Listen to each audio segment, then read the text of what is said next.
તો અત્યારે અમે ન્યૂઝ વાંચી રહ્યા છીએ પણ 10 સેકન્ડ પછી વિદ્યાર્થીઓ સમાચાર સંભળાવશે। શા માટે અને કેવી રીતે જાણવા માટે જુઓ શાળામાં તૈયાર થતા વિદ્યાર્થી એન્કર।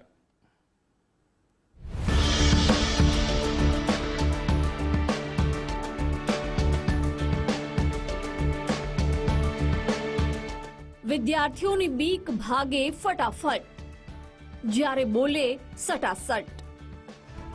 નમસ્કાર, જાન્યુઆરી માસના રંગપુર ન્યૂઝના સ્પેશિયલ એડિશનમાં હું મણિકુમારી વીરુભાઈ ગાવિત આપનું હાર્દિક સ્વાગત કરું છું। તમને થશે કે સમાચારની અંદર વળી આ કઈ વિદ્યાર્થીની છે જે એન્કર બનીને સમાચાર આપે છે? તો જણાવીએ કે નવસારી જિલ્લાના વાંસદા તાલુકામાં આવેલી રંગપુર પ્રાથમિક શાળાએ સુંદર પહેલ વિદ્યાર્થીનીમાં રહેલી પ્રતિભાને બહાર કાઢવા માટે શરૂ કરી છે।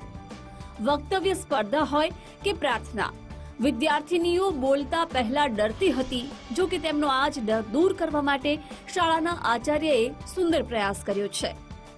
આધુનિક શાળા તેમજ પાઠ્યપુસ્તકોના જ્ઞાનની સાથે સાથે જ હવે આ શાળાએ વિદ્યાર્થીઓ માટે સ્ટુડિયો પણ બનાવ્યો છે। મહિના દરમિયાન શાળામાં જે પણ પ્રવૃત્તિઓ થઈ હોય તેની સ્ક્રિપ્ટ રેડી કરી, એડિટિંગ કરી શાળાની સોશિયલ મીડિયા સાઇટ પર સંપૂર્ણ વિડીયો અપલોડ કરવામાં આવે છે।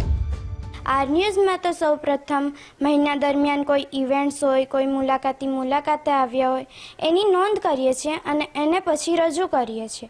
ત્યારબાદ એને સોશિયલ મીડિયા દ્વારા અમે ગ્રામજનો, ગામના વાલીઓ અને રાજ્યના ખૂણે ખૂણે સુધી પહોંચાડીએ છીએ, જેથી ગ્રામજનો ઘણા ખુશ થાય છે અને માહિતગાર બને છે કે શાળામાં શું શું થઈ રહ્યું છે। અને એનો બીજો ફાયદો એ છે કે જે છોકરીઓ હોય છે એ સ્વભાવે શરમાળ હોય છે, એટલે કંઈક બોલી શકતી નથી એવું એમને લાગે છે, પરંતુ જ્યારથી આ ન્યૂઝ સ્ટાર્ટ થયું છે ત્યારથી તેઓ દરેક સ્પર્ધામાં ભાગ લે છે અને પોતાનું પ્રતિનિધિત્વ કરે છે। વાલીઓ પોતાના સંતાનોને ખાનગી શાળામાં મૂકવાનો પ્રથમ પ્રયાસ કરે છે। જો કે બીજી તરફ દક્ષિણ ગુજરાતના અંતરિયાળ ગામે આવેલી આ સરકારી શાળા આજકાલ ખૂબ ચર્ચામાં છે, કારણ કે સ્પર્ધાત્મક યુગને જોતા જ આ શાળા દ્વારા નવીન પ્રયાસો સતત કરવામાં આવે છે।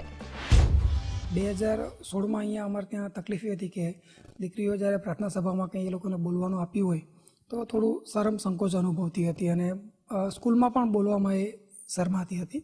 તો આ સમસ્યા માટે શું કરી શકાય, એના માટે અમે સ્ટાફવાળાએ મળીને વિચાર્યું કે આપણે એક શાળાની ન્યૂઝ ચેનલ બનાવીએ અને એમાં દર મહિને સ્કૂલમાં જે પણ કંઈ પ્રવૃત્તિ કરીએ અમે એનું જ દીકરાઓ કે દીકરીઓ પાસે આપણે એની સ્ક્રિપ્ટ લખાવડાવીએ અને ત્યારબાદ સ્કૂલમાં અમે એક નાનકડો સ્ટુડિયો બનાવ્યો અને ત્યાં પછી એનું અમે શૂટ કરીએ છીએ અને શૂટ કર્યા બાદ અમે એને સોશિયલ મીડિયામાં અમે એને અપલોડ કરીએ છીએ। કહેવાય છે ને કે એવી કોઈ સમસ્યા નથી જેનું કોઈ નિરાકરણ નથી। આ કહેવતને સાર્થક સાબિત કરી છે રંગપુર પ્રાથમિક શાળા અને અહીંના શિક્ષક સહિત વિદ્યાર્થીઓએ। નેક ઈરાદા હોય, ઈચ્છા શક્તિ સ્ટ્રોંગ હોય તો બધું જ સંભવ છે આ જગતમાં। સ્નેહલ પટેલ, ગુજરાત ફર્સ્ટ, નવસારી।